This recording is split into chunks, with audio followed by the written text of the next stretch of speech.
ৰুচনা চাংমাইৰ husband সঁচাকৈ আমাৰ মাজত নাই নেকি? বহুত মানুহৰ মুখত এটাই প্ৰশ্ন, বিশ্বাস হোৱা নাই যেন ৰুচনা চাংমাইৰ হাজবেণ্ড এতিয়া আমাৰ মাজত নাই। হয়, সঁচাকৈ আমাৰ মাজত ৰুচনা চাংমাইৰ হাজবেণ্ড নাই। তেখেতৰ মৃত্যু 13 এপ্ৰিল তাৰিখে তেখেতৰ মৃত্যু হ'ল। ভবা নাছিলোঁ এনেকৈ ৰুচনা চাংমাইৰ হাজবেণ্ড আমাৰ মাজৰ পৰা গুচি যাব বুলি।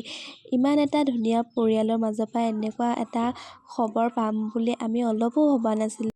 ইমান এটা সুখী পৰিয়ালৰ মাজত এনেকুৱা এটা বিহুৰ সময়ত খবৰ আহিব বুলি অলপো ভবা নাছিলোঁ। কথাষাৰ শুনি আচৰিত যেন লাগিছিল। বিশ্বাস হোৱা নাছিল যেন তেখেত আমাৰ মাজত নাইকিয়া হৈ যাব বুলি আমি অলপো ভবা নাছিলোঁ। জন্ম, মৃত্যু, বিবাহ কেতিয়া কি হৈ যায় ধৰিবকে নোৱাৰি। ৰুচনা চাংমাইৰ হাজবেণ্ডে যাতে চিৰশান্তি লাভ কৰক তাকে ভগৱানৰ ওচৰত কামনা কৰিছোঁ। ভগৱানে যাতে ইহঁত তিনিটিকে সাহস দিয়ক, শক্তি দিয়ক, ভগৱান দুৰ্বল কৰি নেপেলাব তাকে কামনা কৰিছোঁ আৰু দেই।